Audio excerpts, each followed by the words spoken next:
के क्लास में जो है एक नया टॉपिक स्टार्ट करते हैं स्टेट। जैसे कि पता है कि ऑलरेडी हम लोग पहला जो चैप्टर है मीनिंग ऑफ पॉलिटिकल साइंस पढ़ लिए हैं। आज की क्लास में जो है स्टेट को लेकर जो है हम पढ़ाए, ठीक है। तो सबसे पहले स्टेट को लेकर जो हम लोग पढ़ेंगे इसकी कुछ कुछ इंपॉर्टेंट चीज़ हम लोग जो है अभी पढ़ेंगे। तो जो इंपॉर्टेंट चीज़ आज हम लोग इस टॉपिक में पढ़ेंगे मेनली जो है हम लोग एकदम शुरू से लेके पूरा डिटेल में जो है इसको पढ़ेंगे, क्योंकि हम लोग जो पढ़ रहे हैं वो बेसिकली पब्लिक एग्जाम के लिए पढ़ रहे हैं। तो इसको ध्यान में रखते हुए जो है हम लोग हर एक टॉपिक को उसी तरीके से पढ़ेंगे जिससे मेरा एक भी क्वेश्चन या कोई भी क्वेश्चन जो है छूटे ना, राइट। तो सबसे पहले स्टार्ट करते हैं स्टेट। देखो जो सेकेंड चैप्टर स्टेट है, स्टेट एक बहुत बड़ा चैप्टर है, बट उसको हम लोग जो है काफ़ी सिस्टमैटिकली जो है और काफ़ी सिस्टमैटिकली और टेक्निकली उसको पढ़ने की कोशिश करें। सबसे पहले हम लोग पढ़ेंगे स्टेट में, राइट, कि मीनिंग ऑफ स्टेट। जो पहला चीज हम लोग पढ़ेंगे स्टेट में वो पढ़ेंगे मीनिंग ऑफ स्टेट। ये जो स्टेट है, राइट, ये जो मीनिंग ऑफ स्टेट है इसको हम लोग मीनिंग ऑफ स्टेट कहा जा रहा है। दैट मींस ये जो स्टेट का कॉन्सेप्ट है सबसे पहले कहां से है, that means state as a concept किस तरीके से ये बेसिकली एमर्ज हुआ और हमारे सामने किस तरीके से है। देखो स्टेट का उत्पत्ति जो है, और सबसे पहले स्टेट बोल के कोई कॉन्सेप्ट नहीं है, राइट। इन एंशिएंट ग्रीक में जो है बेसिकली छोटे छोटे ग्रीक में छोटे छोटे राज्यों को क्या कहा जाता था, सिटी स्टेट कहा जाता था। बट ग्रीक लैंग्वेज में जो है स्टेट को जो है पॉलिस कहा जाता है।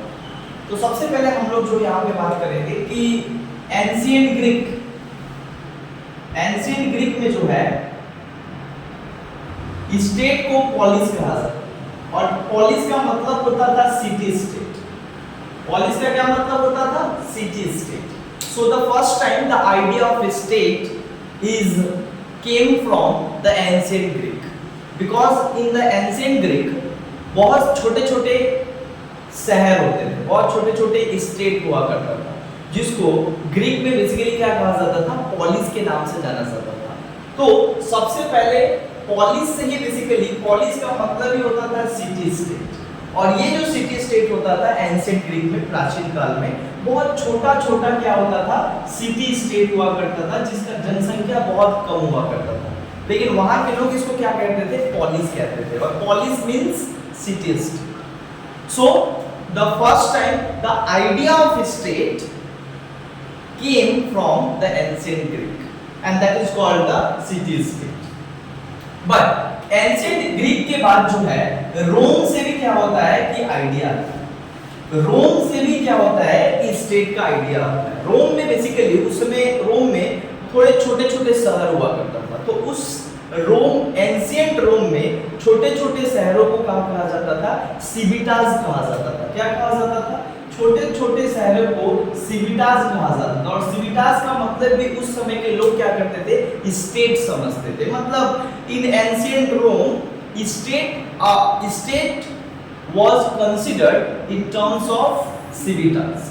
सिविटास वहां रोम में जो है स्टेट को वहां के लोग जो है सिविटास के नाम से कहा करते थे।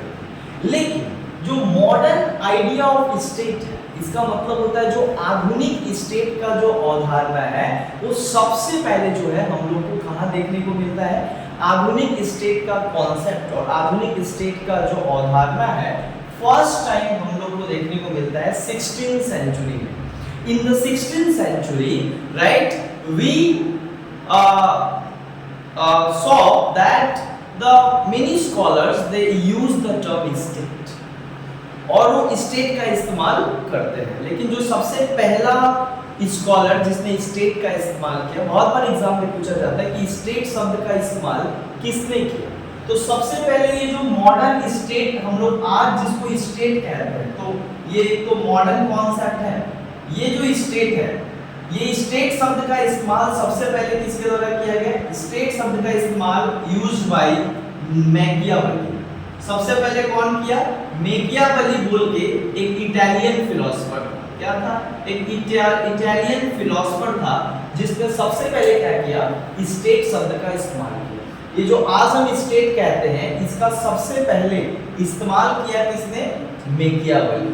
और मेकियावेली अपना बुक में इस्तेमाल किया, जिस बुक का नाम क्या था, द प्रिंस, और जो बुक बेसिकली 1513 में पब्लिश हुआ था। तो हर चीज को बारीकी से पढ़ते चलेंगे, क्योंकि एग्जाम में कुछ भी हमसे पूछ सकता है। स्टेट एक चैप्टर है, स्टेट में से कुछ भी पूछ सकता है, इसीलिए हम हर चीज को बारीकी से यहाँ पे जो है समझा रहे हैं, ताकि जो लोग भी पब्लिक का एग्जाम दे रहे हैं वो अच्छे तरीके से जो है उनका प्रिपरेशन हो पाए। तो सबसे पहले जो है मेकियावेली का एक बुक था, बहुत फेमस बुक है, द प्रिंस, जिसमें वो क्या करता है, स्टेट क्राफ्ट के बारे में बात करता है। स्टेट क्राफ्ट का मतलब होता है स्टेट के बारे में बताता है, और उसमें कहता है कि ruler has to be brave like a lion and cunning like a fox। एक राज्य को चलाने का मतलब एक राज्य कैसे चलेगा, it is fully depend on the ruler of state. और मेकियावेली ये पहला इंसान था जिसने सबसे पहले क्या किया, he was the first scholars in the modern time, in the modern period, who separated and who demanded and who separated the religion from politics।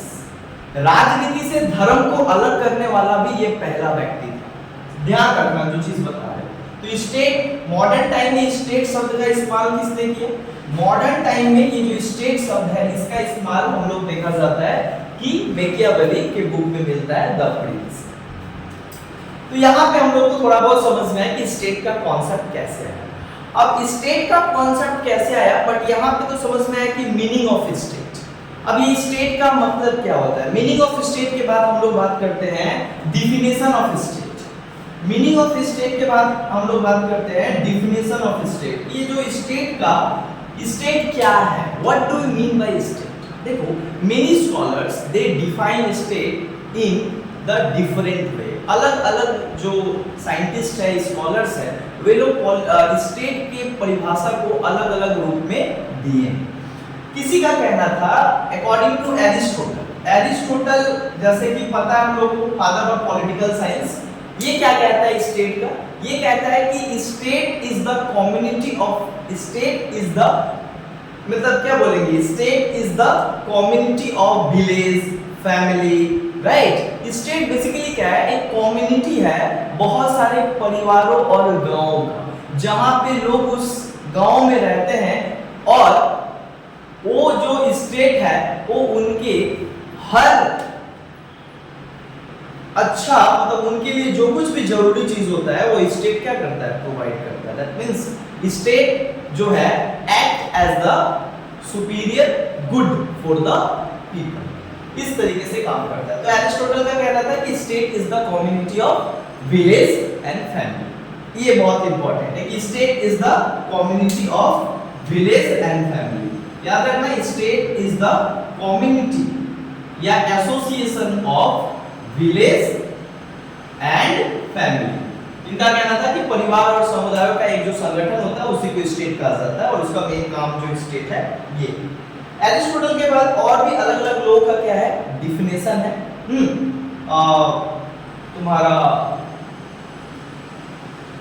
Woodrow Wilson है, वुड्रो विल्सन भी एक बहुत अच्छा डिफिनेशन दिए हैं कि state is the organised, state is the organisation of people, state is the organisation of, state is the legal organisation of people. State जो है बेसिकली क्या है, एक कानूनी संगठन है लोगों का, ये कहता था वुड्रो विल्सन।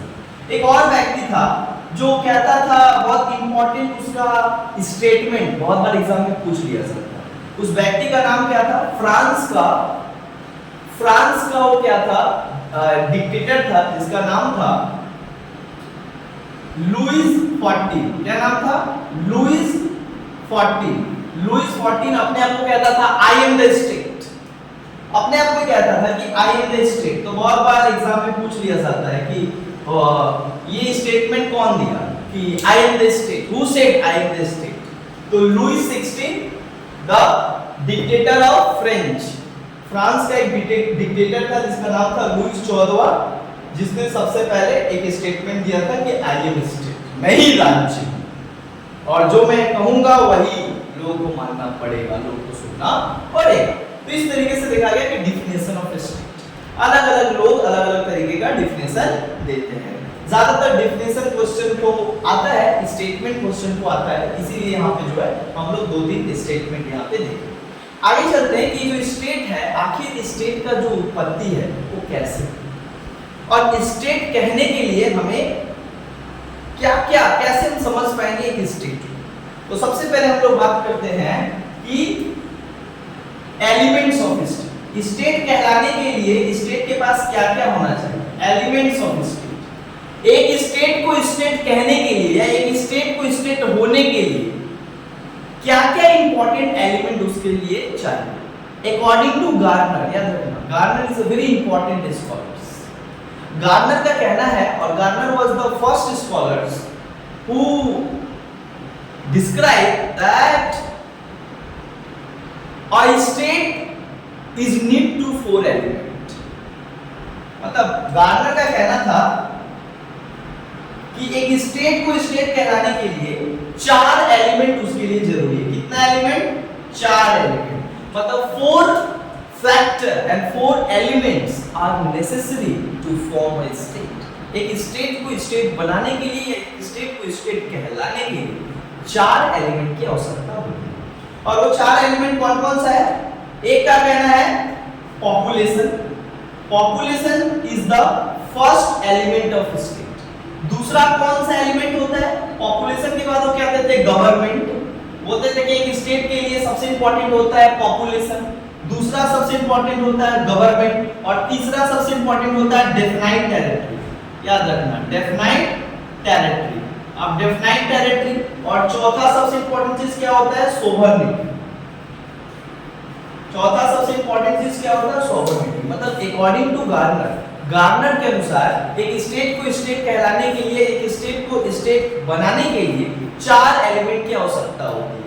एक को कहते थे पॉपुलेशन, जनसंख्या सबसे इंपॉर्टेंट होता है स्टेट को बनाने के लिए, इसलिए कहा जाता है कि population is the first and the most important element of state.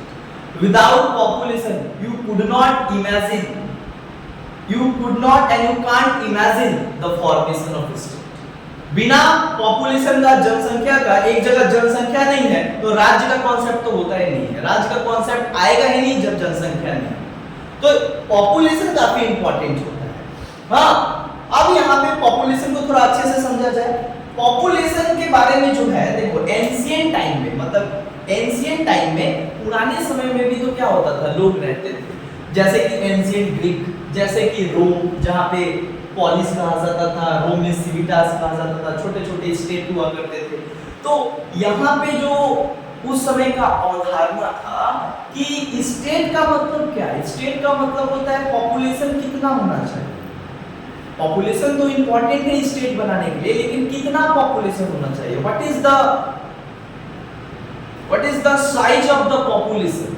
What is the ideal size of population for one state? एक स्टेट के लिए कितना जनसंख्या चाहिए? तो पॉपुलेशन के संबंध में प्लेटो का कहना था, जो कि एंशिएंट ग्रीक के थे, और उसमें छोटे छोटे स्टेट हुआ करते थे ना, छोटे छोटे सिटी स्टेट हुआ करता था ग्रीक में। तो वहां पे जनसंख्या जो है वो प्लेटो कितना बोलते थे कि कितना जनसंख्या होना चाहिए एक आदर्श राज्य होने के लिए? 5040। 5040 से काफी इंपॉर्टेंट है एग्जाम के पर्सपेक्टिव से। और एक और व्यक्ति थे जिनका नाम था रूसो। तो रूसो का कहना था कि कम से कम आइडियल स्टेट होने के लिए कितना होना चाहिए? जनसंख्या 10,000 होना चाहिए। मतलब एक आइडियल स्टेट होने के लिए जनसंख्या लगभग जो है 10,000 होना चाहिए। और एरिस्टोटल का कहना था कि जनसंख्या बहुत कम होना चाहिए। क्योंकि लोग क्यों मानते थे? क्योंकि लोग सिटी स्टेट में रहा करते थे जहां पे जनसंख्या कम हुआ करता था, तो इसलिए सोचते थे कि कम रहेगा तो क्या होगा? एफिशिएंट होगा। कम होगा तो क्या होगा? जल्दी डिसीजन मेकिंग हो पाएगा। कम होगा तो अच्छे तरीके से स्टेट को चलाया जा सकता है, इसलिए लोग मानते थे कम। लेकिन आज के टाइम में जो पॉपुलेशन है in a modern time, right, the size of population is not मतलब फिक्स्ड एट द नंबर के आधार पर कोई फिक्स नहीं, कितना भी हो सकता है जनसंख्या। आज के समय में अगर पॉपुलेशन का बात किया जाए कि एक स्टेट का पॉपुलेशन कितना होना चाहिए, तो भाई ये तो कोई अस्थाई नहीं है कि इतना ही होना चाहिए। उस समय लोग कहना था कि 10,000 होना चाहिए, 5,040 होना चाहिए, इससे अच्छा होगा। लेकिन आज इंडिया और चाइना को भी देखा जाता है तो दुनिया का सबसे ज्यादा जनसंख्या इन्हीं के पास है। इंडिया 145, चाइना 145, देखो तो अब कहीं कहीं पे कुछ ऐसे भी देश है जहाँ पे 5,000 जनसंख्या प्लेटो कहता था, 5,040 जनसंख्या आज किसी का नहीं। एक छोटा सा सबसे स्मॉल स्टेट है दुनिया का जिसका नाम है वेटिकन सिटी, उसका भी जनसंख्या 5,000 से ज्यादा है। तो हम लोग ये चीज समझ सकते हैं कि पॉपुलेशन जो है आज के टाइम में जो है किसी देश का वेरिड हो सकता है। Population is varied from one state to another state. एक स्टेट का जनसंख्या दूसरे स्टेट की जनसंख्या से अलग हो सकता है, बट पॉपुलेशन सबसे इंपॉर्टेंट है स्टेट कहलाने के लिए और बनाने के लिए। दूसरा सबसे इंपॉर्टेंट होता है गवर्नमेंट। पॉपुलेशन को कंट्रोल कौन करेगा? पॉपुलेशन का जितना भी जो नीड्स है, पॉपुलेशन को सिक्योरिटी कौन देगा? पॉपुलेशन को अब पॉपुलेशन खाली रख दिए, पॉपुलेशन खाली रख देने से तो नहीं होगा। पॉपुलेशन का जो जरूरत है, जो डे टू डे एक्टिविटीज है, जो उनका जो डे टू डे रिक्वायरमेंट है, उस रिक्वायरमेंट को फुलफिल कौन करेगा? उस रिक्वायरमेंट को फुलफिल करने के लिए बनाया जाता है government. Every state has government and government is the political organization of a state and government is the authority of a state, right, who is responsible to fulfill all the need and all the interest of the people within their territory। एक राज्य के अंतर्गत आने वाले जितने भी लोग हैं उनका जो इंटरेस्ट होता है, जो स्वार्थ होता है, उसको पूर्ति कौन करता है? गवर्नमेंट करता है। सरकार का काम ही होता है कि प्रजा के सुख दुख में उनका साथ देना और प्रजा को जो कुछ चाहिए उनको प्रोवाइड करना, जैसे कि सिक्योरिटी प्रोवाइड करना, जैसे कि एम्प्लॉयमेंट देना, लॉ एंड ऑर्डर को मेंटेन करना ताकि सब लोग अच्छे से जी पाए। ये सब काम होता है सरकार का। तो सरकार is very very important. Government is essential element for the state. तीसरा सबसे इंपॉर्टेंट एलिमेंट क्या होता है? Definite territory. What is the meaning of definite territory? Definite territory refers to the permanent territory. That permanent territory is essential for the state.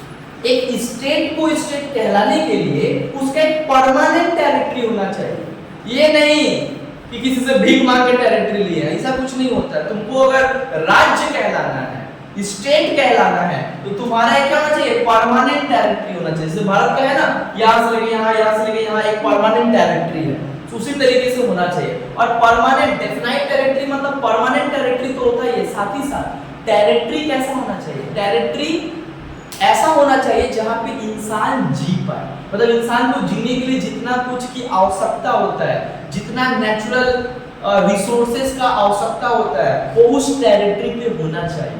Like land, like water, like air, like river, like lake, like forest, ये सब कुछ होना चाहिए, तब ना इंसान जी पाएगा। अब तुम किसी इंसान को डेजर्ट में छोड़ दोगे तो वहां पे जी नहीं पाएगा। सो ऐसा टेरिटरी होना चाहिए जहां पे वो सब कुछ होना चाहिए जो इंसान को जीने के लिए जरूरी है। उसको कहा जाता है the suitable territory. So definite territory is very important for the state. Definite territory मतलब फिक्स्ड टेरिटरी, याद रखना, फिक्स्ड या परमानेंट। ये इतना परमानेंट हमारा टेरिटरी, समझ में आया? और उसके बाद सबसे इंपॉर्टेंट क्या होता है एलिमेंट? सोवरेनिटी। और सोवरेनिटी को कहा जाता है, sovereignty is the backbone of state. बिना सोवरेनिटी का स्टेट अधूरा है। State is incomplete without the sovereignty. Sovereignty is the most essential and sovereignty is the soul of state। एक इंसान का आत्मा निकाल दो तो जी नहीं सकता है, उसी तरीके से एक स्टेट में से सोवरेनिटी हटा दो तो स्टेट नहीं रहेगा। स्टेट तभी स्टेट कहलाएगा जब ये चारों का चारों एलिमेंट रहना चाहिए, और सभी चारों इंपॉर्टेंट, बट सबसे इंपॉर्टेंट क्या है? सोवरेनिटी। तो सोवरेनिटी मतलब क्या होता है? सोवरेनिटी का मतलब होता है संप्रभुता। सोवरेनिटी मतलब क्या होता है? संप्रभुता। सोवरेनिटी शब्द का सबसे पहले इस्तेमाल किसने किया? जीन बॉदिन। कौन किया? और पर एग्जाम में आता है जीन बॉदिन बोल के एक स्कॉलर्स है जिसने सबसे पहले अपना बुक 6 बुक ऑन रिपब्लिक, मतलब 6 बुक ऑन रिपब्लिक उनका बुक का नाम था, जिसमें उन्होंने सबसे पहले सोवर्निटी शब्द का इस्तेमाल किया। और सोवर्निटी का मतलब क्या होता है? Sovereignty is the most important element of state and sovereignty means the sole and supreme authority of state. Sovereignty means what? Sovereignty is come from the Latin word. Sovereignty actually कहाँ से आता है? Sovereignty is come from the Latin word supernus, and supernus means supreme one, मतलब जो state में सबसे supreme. Sovereignty का मतलब क्या होता है? संप्रभुता। संप्रभुता का मतलब होता है the real power of state. Sovereignty का मतलब होता है, सोवर्निटी दो तरीके का होता है। सोवर्निटी दो तरीके का होता है। एक को कहा जाता है इंटरनल सोवर्निटी। क्या कहा जाता है? Internal sovereignty. और एक को कहा जाता है एक्सटर्नल सोवर्निटी। एक को कहा जाता है इंटरनल सोवर्निटी, एक को कहा जाता है external sovereignty. Sovereignty are two types and sovereignty is important for state. Internal sovereignty का मतलब क्या होता है? इंटरनल सोवर्निटी का मतलब होता है when state is free to take decision and when state has the full authority over their subject and over their territory and all the associations within the territory। जब एक देश का, एक स्टेट का अपने टेरिटरी में जितने भी संगठन और जितने भी लोग हैं वो सब पे क्या होता है? अधिकार होता है। तो इसको कहा जाता है internal sovereignty. That means state is free to take decision for their internal area. अपने इंटरनल एरिया में स्टेट डिसीजन लेने के लिए फ्री है, उसको किसी से पूछने की जरूरत नहीं है। और एक्सटर्नल सोवर्निटी का मतलब क्या होता है? कि when state is independent from the foreign allies and external control, then it is called the external sovereignty। मतलब जब तुम्हारा देश किसी दूसरे देश के ऊपर डिपेंडेंट नहीं है और कोई दूसरा देश कंट्रोल नहीं करता है, जब पूरे तरीके से एक्सटर्नली फ्री है, एक्सटर्नली मतलब बाहरी तौर से फ्री है डिसीजन लेने के लिए, इंटरनली एंड एक्सटर्नली, मतलब when state is free at the international level to take decision, to take their side, so this is called external sovereignty। So internal and external sovereignty मिलके बनता है sovereignty, and this is very very important for state। और ये चारों अगर किसी के पास होता है तभी उसको कहलाते हैं स्टेट। अगर चार में से एक भी किसी के पास नहीं होता है, जैसे कि एग्जांपल दे देते हैं, क्या 1947 के पहले क्या इंडिया स्टेट था? स्टेट नहीं था। क्या 1947 के पहले इंडिया स्टेट था? स्टेट नहीं।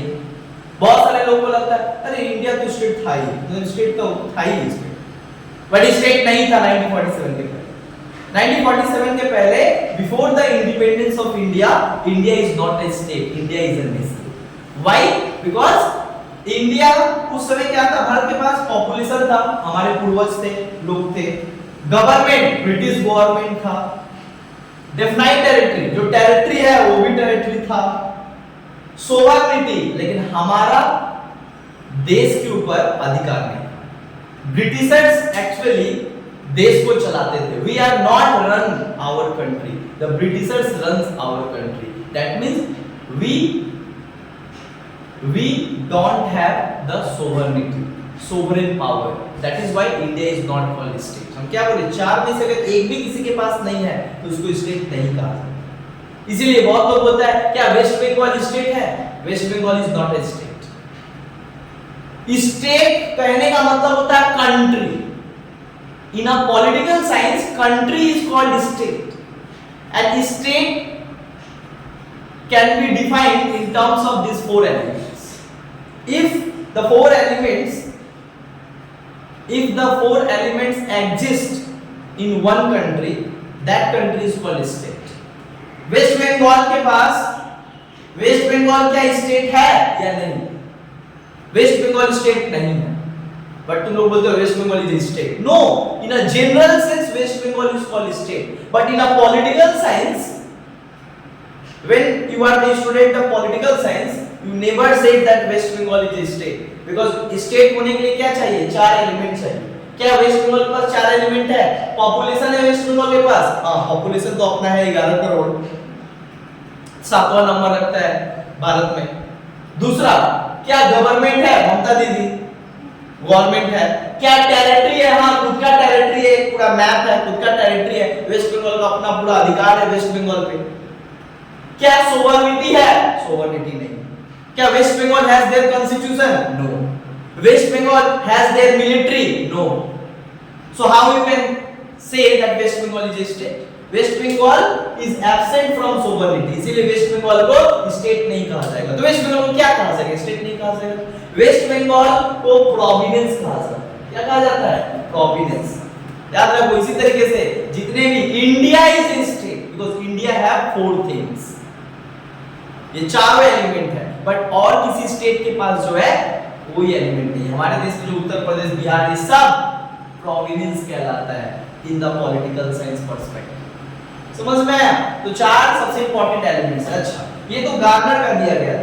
अभी रिसेंट टाइम में एक और इंपॉर्टेंट एलिमेंट जोड़ दिया गया है कि कहा गया है कि ठीक है, 4 तो इंपॉर्टेंट है, लेकिन एक और एलिमेंट होना चाहिए। वो कौन सा एलिमेंट दिया गया? बोला गया है इंटरनेशनल रिकॉग्नाइजेशन।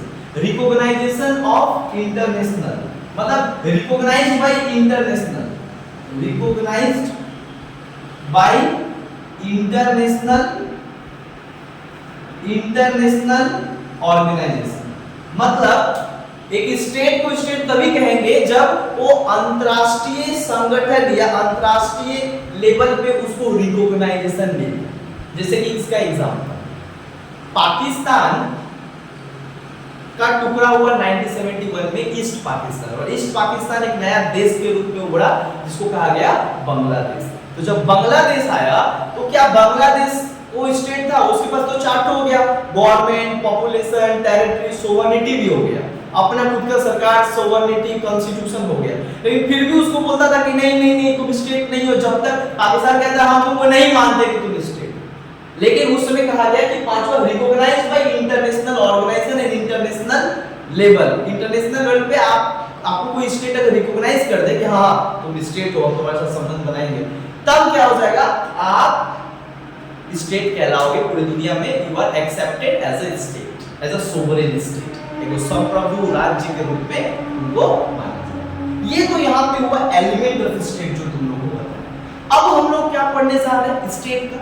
अब हम लोग बहुत इंपॉर्टेंट चीज पढ़ने जा रहे हैं, the theories of state, the organs of state. ये जो स्टेट की उत्पत्ति हुई वो कैसे हुई? अचानक कोई स्टेट नहीं आ गया होगा आसमान से, कुछ ना कुछ तो उसके पीछे क्या है?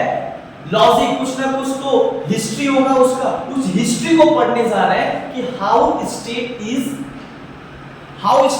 ऑर्गेनाइज्ड, स्टेट की उत्पत्ति कैसे हुई। इतना सब चीज समझ में आया? अच्छे से इसको पढ़ना समझना, तुमको और कुछ नहीं पढ़ना है। अगर हम जितना पढ़ा रहे हैं उस चीज को अच्छे से ध्यान दे दो, अपडेट वगैरह जो है तुम्हारा निकल जाएगा, क्योंकि हम एक चीज भी नहीं छोड़ रहे हैं।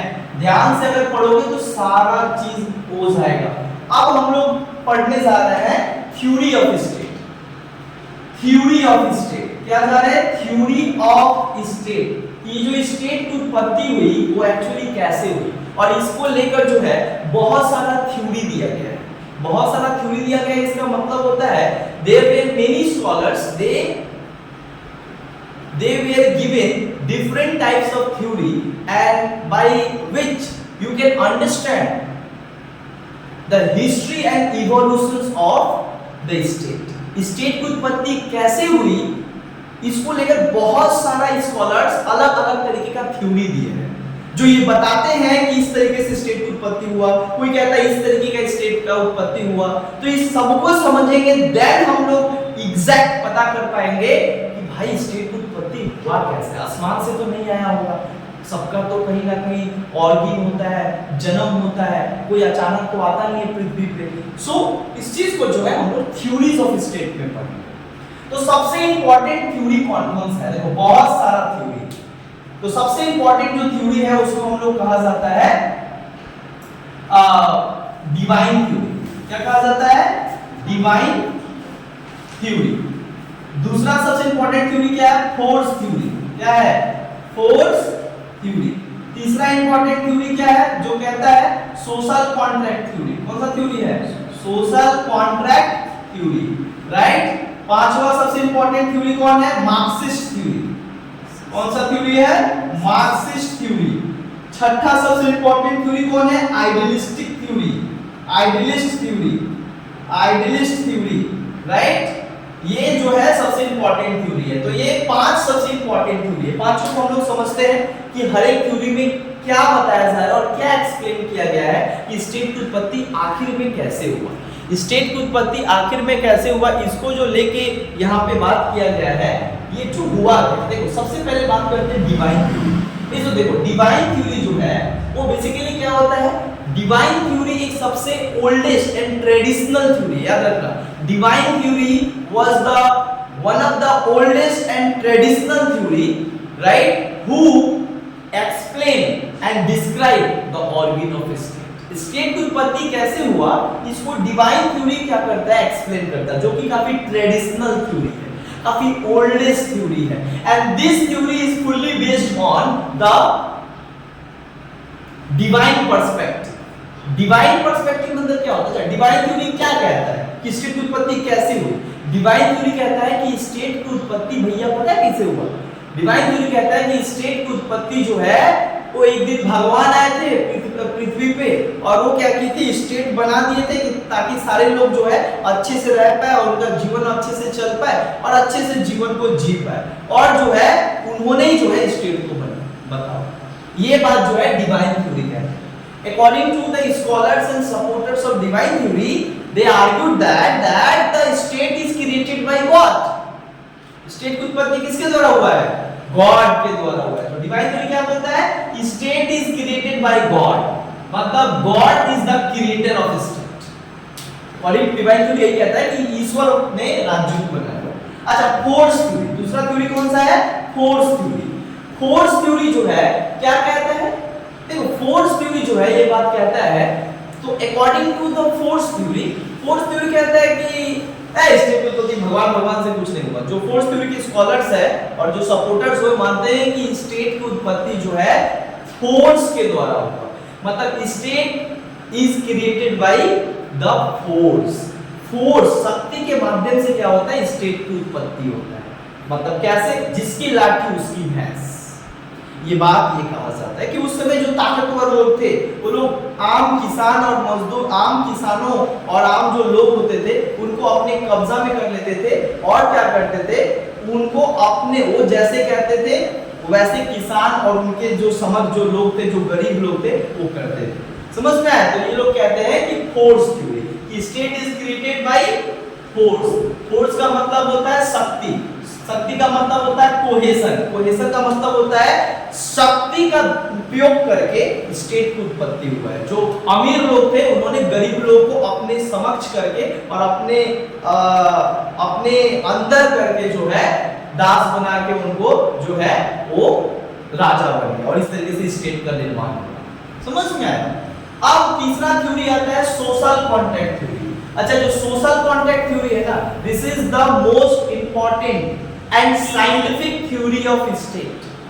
माना जाता है कि स्टेट की उत्पत्ति का सबसे साइंटिफिक थ्योरी कौन सा है? साइंटिफिक थ्योरी माना जाता है किसको? सोशल कॉन्ट्रैक्ट थ्योरी को। सोशल कॉन्ट्रैक्ट थ्योरी सामाजिक समझौता का सिद्धांत जो है वो बताता है कि स्टेट कोई भगवान नहीं बनाया है, स्टेट कोई बड़ा इंसान नहीं बनाया है, ताकतवर इंसान नहीं बनाया है। स्टेट की उत्पत्ति जो है एक एग्रीमेंट के जरिए हुआ है, एक कॉन्ट्रैक्ट के जरिए हुआ है। और कॉन्ट्रैक्ट कौन किया है? सारे लोग आपस में मिलकर एक समय क्या हुआ, अपने में ही जो है एक व्यक्ति को चुन दिया और वो बन गया हेड, और वो स्टेट बनाकर, लॉ एंड ऑर्डर बनाकर लोगों को चलाने लगा और इस तरीके से स्टेट का निर्माण हुआ। ये बड़ा जेन्युइन और बड़ा मतलब क्या बोलेंगे, एक नेचुरल, एक लॉजिकल बात लगता है, इसीलिए इसको कहा जाता है मोस्ट एक्सेप्टेड थ्योरी, कि हाँ इसी से स्टेट का निर्माण हुआ होगा। Right? Social contract theory scientific theory है। ये थ्योरी क्या कहता है? ये थ्योरी बोलता है बाय कॉन्ट्रैक्ट स्टेट की उत्पत्ति कैसे हुआ है? By contract and by agreement. याद रखना, सोशल कॉन्ट्रैक्ट थ्योरी कहता है कि state is created by the agreement of people. समझ में आया ना, एग्रीमेंट ऑफ पीपल मतलब समझौता के जरिए जो है राज्य की उत्पत्ति हुई है। और इसमें कौन कितने लोग हैं जो मानते हैं कि समझौता, इसका 3 सबसे इंपॉर्टेंट स्कॉलर्स है। एक का नाम क्या है, थॉमस हॉब्स, एक का नाम क्या है, थॉमस हॉब्स, एक का नाम क्या है, जॉन लॉक, क्या है, जॉन लॉक, और एक का नाम क्या है, जे रूसो, जे रूसो। 3 सबसे इंपॉर्टेंट स्कॉलर्स है जो सोशल कॉन्ट्रैक्ट थ्योरी को दिए, इनको कहा जाता है the exponent of the social contract theory. बहुत बार एग्जाम में आता है कि सोशल कॉन्ट्रैक्ट थ्योरी किसके द्वारा दिया गया, तीनों दिए हैं मिलके, एक कोई का नाम नहीं। अब आता है थॉमस हॉब्स जो थे वो कहां के थे, इंग्लैंड के बहुत बड़े पॉलिटिकल फिलोसोफर थे। इंग्लैंड के क्या थे, बहुत बड़े पॉलिटिकल फिलोसोफर थे।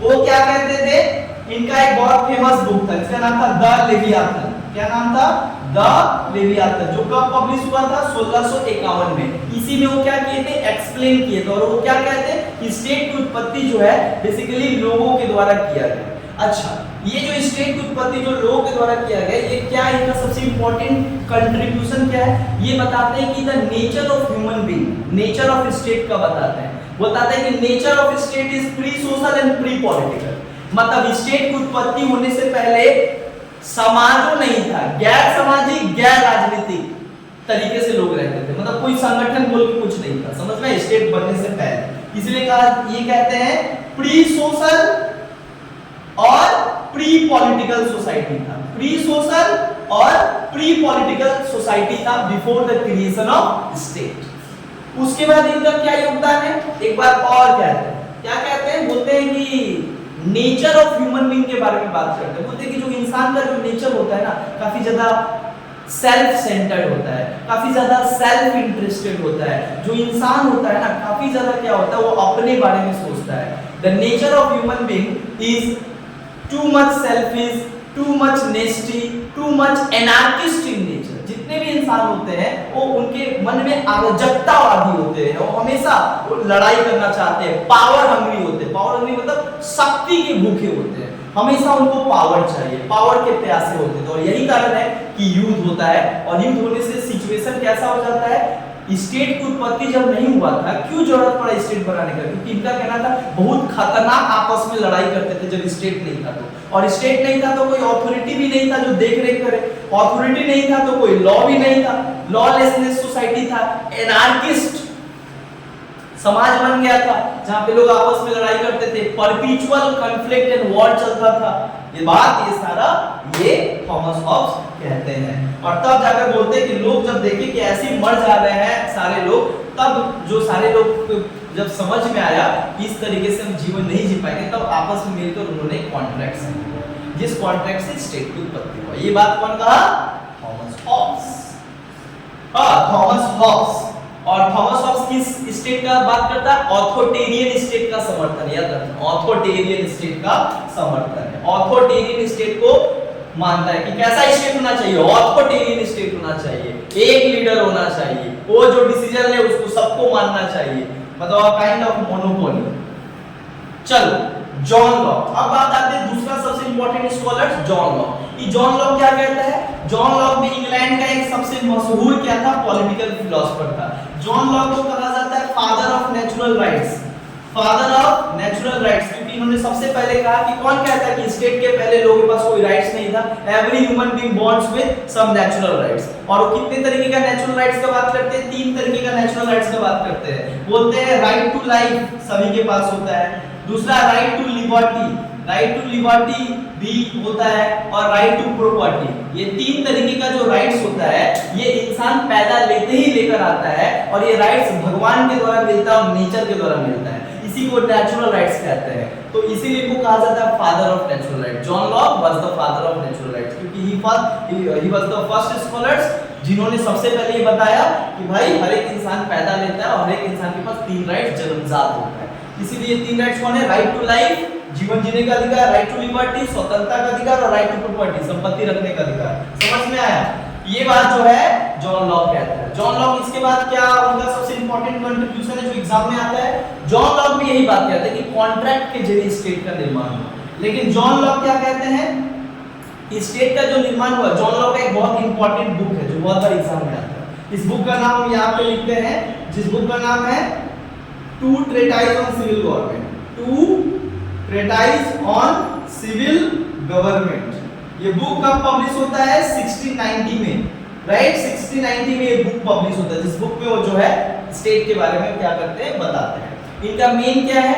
इनको कहा जाता है फादर ऑफ लिबरलिज्म, इनको पायनियर कहा जाता है लिबरलिज्म का, उदारवाद का पायनियर कहा जाता है, क्योंकि उदारवाद का कॉन्सेप्ट है। इनको क्या कहा जाता है? इनका सबसे इंपॉर्टेंट चीज क्या है? ये बताते हैं किस चीज के बारे में? नेचुरल राइट्स का सबसे इंपॉर्टेंट चीज है। एक और बात है, ये कॉन्सेंट का बात करते हैं, राइट? मतलब किस बात का कहते हैं? पीपल कॉन्सेंट, मतलब ये पीपल कॉन्सेंट का बात करते हैं कि सरकार कैसे चलाएगा। स्टेट तो बन गया, लोग आपस में चुन के एक व्यक्ति को बना दिए सरकार, लेकिन वो व्यक्ति जो अपने में से नहीं देश को चलाएगा, वो लोगों के कॉन्सेंट, कॉन्सेंट का मतलब होता है ऐसा कोई नहीं काम करेगा जो लोगों के राइट्स के अगेंस्ट हो। समझ में आया? सरकार ऐसा कोई नहीं काम करेगा जो लोगों के हित के अगेंस्ट हो, इच्छा के विपरीत हो। इसी को कहा जाता है कि government based on people consent. And people consent means क्या होता है? Democracy. First time the idea of democracy किसने दिया? जॉन लॉक दिया। इसे जॉन लॉक का बहुत बड़ा नाम है, जॉन लॉक। तो ये इंपॉर्टेंट है, यहाँ पे लिख लेना पीपल कॉन्सेंट। अच्छा, लिमिटेड गवर्नमेंट का भी बात किसने किया सबसे पहले? John Locke. की सरकार तो होगा, लेकिन सरकार क्या है? लिमिटेड गवर्नमेंट होगा। लिमिटेड का मतलब होता है सारा पावर सरकार के पास नहीं होगा, राइट? कुछ पावर लोग के पास भी होगा, मतलब डेमोक्रेसी का बात करते हैं। अच्छा, अब आता है जीन जेकस रूसो, जे रूसो का बात आता है। अब जो जीन जेकस रूसो होता है वो काफी इंपॉर्टेंट स्कॉलर है, बट जीन जेकस रूसो जो है वो एक फ्रेंच का स्कॉलर है। कहां का स्कॉलर है? फ्रेंच स्कॉलर है, एक फ्रेंच स्कॉलर है जीन जेकस रूसो। दूसरा, जीन जेकस रूसो का सबसे इंपॉर्टेंट बुक का नाम क्या है? Social contract. सबसे इंपॉर्टेंट बुक का नाम क्या है? Social contract. सोशल कॉन्ट्रैक्ट ये बुक काफी इंपॉर्टेंट है। सोशल कॉन्ट्रैक्ट, ये बुक जो है सोशल कॉन्ट्रैक्ट कब लिखा? 1762 में। हाँ, रूसो के द्वारा लिखा गया एक बुक है जिसका नाम है सोशल कॉन्ट्रैक्ट। ये बुक कब लिखा गया? 1762 ईस्वी में जो है ये बुक बेसिकली लिखा गया। दूसरा क्या है? सुनो, ये जो जे रूसो है, जे रूसो का सबसे इंपॉर्टेंट क्या है? ये भी मानते हैं कि कॉन्ट्रैक्ट के जरिए स्टेट का निर्माण हुआ है, लेकिन ये क्या बात करते हैं? सबसे इंपॉर्टेंट कॉन्सेप्ट क्या देते हैं? General will. ये जनरल विल का बात करते हैं। जनरल विल का मतलब होता है सरकार को कैसे काम करना पड़ेगा? जनरल विल के आधार पे, दैट मींस मेजॉरिटी के आधार पे, लोग का मेजॉरिटी और लोग क्या चाहते हैं उसके अनुसार जो है जनरल विल का मतलब क्या होता है? A kind of common will, जिसमें सामान्य मतलब जिसमें समाज का भला है वही सरकार को भी करना पड़ेगा। साथ ही साथ ये एक और सबसे इंपॉर्टेंट क्या करते हैं? बात करते हैं जिसका नाम है पॉपुलर सोवरेनिटी। ये बहुत बार आता है कि पॉपुलर सोवरेनिटी का कांसेप्ट किसने दिया? याद रखना, पॉपुलर सोवरेनिटी, पॉपुलर सोवरेनिटी का भी कांसेप्ट किसने दिया? रूसो ने दिया। तो इस तरीके से समझ में आया, ये है सोशल कॉन्ट्रैक्ट थ्योरी। अब बात करते हैं मार्क्सिस्ट थ्योरी। देखो, मार्क्सिस्ट थ्योरी जो है वो किसके द्वारा दिया गया? Karl Marx. Karl Marx. Marxist theory किसके द्वारा दिया गया? Karl Marx. और एक और व्यक्ति थे फ्रेडरिक एंगल्स। ये दो व्यक्ति जो है मिलके ये थ्योरी दिए। मार्क्स का सबसे इंपॉर्टेंट बुक का नाम है दास कैपिटल। क्या नाम है? दास कैपिटल, जो कब पब्लिश हुआ? 1867 में। और फ्रेडरिक एंगल्स का भी एक बुक है जिसका नाम क्या है? State capital and private family capitalism, organ of family, state and capitalism. ये उनका बुक का नाम है, फ्रेडरिक एंगल्स। अच्छा, मार्क्सिस्ट थ्योरी क्या कहता है? इनके अनुसार स्टेट की उत्पत्ति कैसे हुई? मार्क्सिस्ट थ्योरी कहता है कि स्टेट, ये जो स्टेट है, state is created through the class struggle. इसका मतलब होता है, उनका कहना था कि बेसिकली स्टेट क्या होता है? स्टेट इज द मैकेनिज्म और tools of the capitalism. State is the mechanism of exploitations of weaker section by capitalist class. मतलब उसका कहना था कि क्लास के जरिए जो है बेसिकली स्टेट की उत्पत्ति हुआ है। क्लास का बात करता है मार्क्स, हमेशा किसका बात करता है? मार्क्सिस्ट थ्योरी कहता है कि स्टेट की उत्पत्ति जो है वर्ग संघर्ष से हुआ है। कार्ल मार्क्स स्टेट को बहुत बुरा भला करता है। वो कहता है कि स्टेट जो है, स्टेट को विदर कर देना पड़ेगा। ये मार्क्सिस्ट थ्योरी में पढ़ाएंगे, withering of the state. Karl Marx बोलता है। तो मार्क्सिस्ट थ्योरी कैसे मानता है? State is created by class. अच्छा, आइडियलिस्टिक थ्योरी क्या मानता है? वही मानता है, आइडियलिस्टिक थ्योरी मानता है कि state is created through idea, state is created through super divine power, मतलब काफी डिवाइन थ्योरी से जुड़ा हुआ है कि कोई सुपर पावर और सुपर डिवाइन पर्सन जो है स्टेट को बनाया। इसमें सबसे बड़ा सपोर्टर कौन है आइडियलिस्टिक थ्योरी का? आइडियलिस्टिक थ्योरी का सपोर्टर है हीगेल। हीगेल कहाँ का है? जर्मन का एक बहुत बड़ा पॉलिटिकल साइंटिस्ट और पॉलिटिकल फिलोसोफर है। और हीगेल के साथ कौन इसका सबसे इंपॉर्टेंट सपोर्टर कौन है? Immanuel Kant. कौन है? Immanuel Kant. ये लोग बेसिकली क्या करते हैं, ये बात कहता था। हीगेल का एक स्टेटमेंट भी था, वो क्या मानता था? वो मानता था कि state is the March of God on the earth. State is the March of God on the earth, मतलब स्टेट की उत्पत्ति जो है भगवान पृथ्वी पे आकर किए थे, ये जो है ये बात कहते हैं। तो इस तरीके से जो है हम लोग थ्योरी भी कंप्लीट किए। सो अब जो है तुमसे कोई भी क्वेश्चन पूछा जाएगा स्टेट से, you are capable to give the answer. Okay, so यहाँ पे स्टेट कंप्लीट हो गया। तो जो लोग भी पब्लिक के एग्जाम इस बार देने वाले हैं, अच्छे से जो है यहाँ पे जितना कुछ भी बता रहे अच्छे से पढ़ो, यहाँ से सारा प्रिपरेशन हो जाएगा। और मतलब डेली वाइज जो है हम लोग नया नया चैप्टर पढ़ेंगे और कोशिश करेंगे कि जून में एग्जाम जो है उससे पहले हम लोग सब कुछ कंप्लीट किया जाए। Okay, all the best.